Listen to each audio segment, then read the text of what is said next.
अब हम आपको एक ट्रिक बताते हैं कि किस तरीके से आप लोग राष्ट्रपति से संबंधित जितने भी अनुच्छेद हैं वो याद कर सकते हैं। वो क्या ट्रिक है, आपको एक सेंटेंस याद रखना होगा, पकानी कोका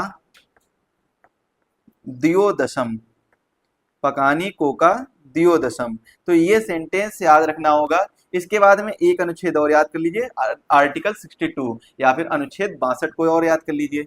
अब देखिए, पा से क्या हो जाएगा, आर्टिकल 52 हो जाएगा, का से क्या हो जाएगा, 53 हो जाएगा, और ये 54 हो जाएगा। इसके बाद में 55, इसके बाद में 56 और 57, 58, 59, 60 और 61, और क्या हो जाएगा 61। तो इनके बारे में आप लोगों को पढ़ना होगा। जैसे कि अगर हम बात कर लें आर्टिकल 52 में, 52 में किसके बारे में बात कही गई है, पद के बारे में, राष्ट्रपति का पद के बारे में चर्चा की गई है, आर्टिकल 52 में की गई है। तो पा से क्या हो जाएगा, पद हो जाएगा।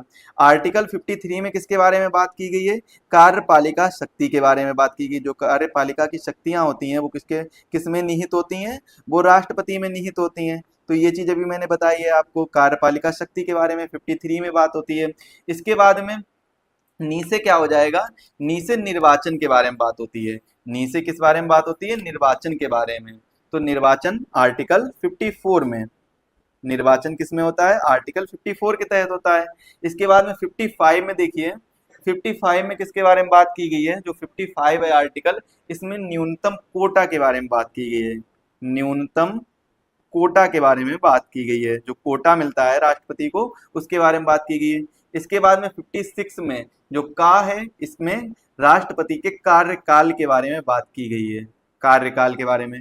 और आर्टिकल 57 में दू का मतलब क्या होता है, दोबारा।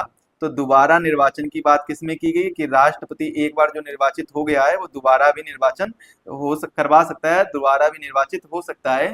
तो वो उसमें बात की गई है आर्टिकल 57 में। आर्टिकल 58 में, आर्टिकल 58 में जो बात की गई यो से क्या हो जाएगा, योग्यता हो जाएगा। तो योग्यता के बारे में किसमें बताया गया, आर्टिकल 58 में। और इसके बाद में 59 में दशाएं एवं शर्तों के बारे में बताया गया है।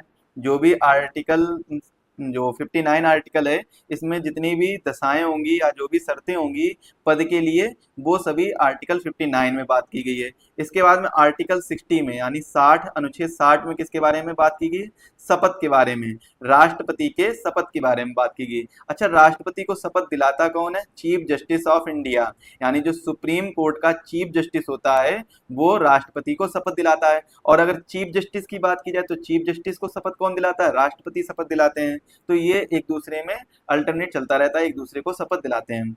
इसके बाद में माँ से क्या होता है, महाभियोग। महाभियोग की प्रक्रिया जो है, यानी राष्ट्रपति पर महाभियोग लगाया जाता है राष्ट्रपति को हटाने के लिए, वो अनुच्छेद 61 में बात की गई है। इसके बाद में अनुच्छेद 62 में बात की गई आकस्मिक स्थिति के बारे में।